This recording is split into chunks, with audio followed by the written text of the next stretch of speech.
లోక్సభ ఎన్నికల్లో ప్రధాని మంత్రి నరేంద్ర మోదీ నామినేషన్ దాఖలు చేశారు.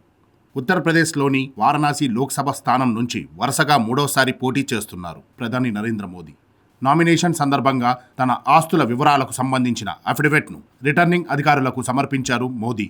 ప్రధాని అఫిడవిట్ ప్రపంచవ్యాప్తంగా చర్చానీయాంశమైంది. గుజరాత్కి సుదీర్ఘ కాలం పాటు ముఖ్యమంత్రిగా, ఆ తర్వాత భారతదేశానికి 10 ఏళ్లుగా ప్రధానిగా పనిచేసిన నరేంద్ర మోదీ అఫిడవిట్లో పేర్కొన్న ఆస్తుల వివరాలు వరల్డ్ వైడ్గా హాట్ టాపిక్గా మారింది.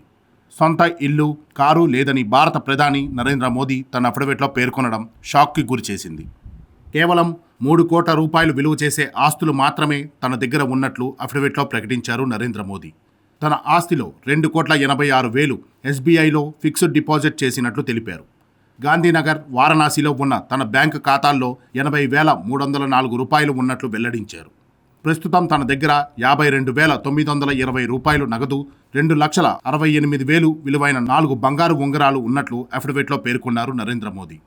2014లో మోదీ ఎంపీగా పోటీ చేసినప్పుడు ప్రెసిడెంట్ మోదీ డిక్లేర్ చేసిన ఆస్తులతో పోల్చుకుంటే 2019లో ఆస్తులు స్వల్పంగా పెరిగాయి. 2022-23లో 23,56,000 పెరిగినట్లు తెలిపారు నరేంద్ర మోదీ. నేషనల్ సేవింగ్స్ సర్టిఫికెట్లలో 9,12,000 రూపాయలు పెట్టుబడి పెట్టినట్టు తెలిపారు. అయితే ప్రధాని మోదీకి ఎలాంటి భూములు కానీ, ఇల్లు, కారు, షేర్లు, మ్యూచువల్ ఫండ్స్లో పెట్టుబడులు లేవని అఫిడవిట్లో తెలిపారు. ప్రభుత్వ జీతం, బ్యాంకుల నుంచి వడ్డీలను తన ఆదాయ మార్గాలుగా మోదీ ప్రకటించారు. 1978లో ఢిల్లీ యూనివర్సిటీలో బ్యాచిలర్ ఆఫ్ ఆర్ట్స్, 1983లో గుజరాత్ యూనివర్సిటీలో మాస్టర్ ఆఫ్ ఆర్ట్స్ పూర్తి చేసినట్లు అఫిడవిట్లో పేర్కొన్నారు నరేంద్ర మోదీ. ఇప్పటి వరకు తనపై ఎలాంటి క్రిమినల్ కేసులు లేవని, ప్రభుత్వ బకాయిల కేసులు కూడా లేవని తెలిపారు నరేంద్ర మోదీ.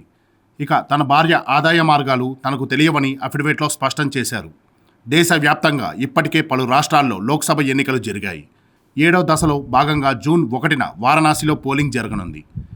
జూన్ 4న దేశవ్యాప్తంగా ఫలితాలు వెల్లడి కానున్నాయి.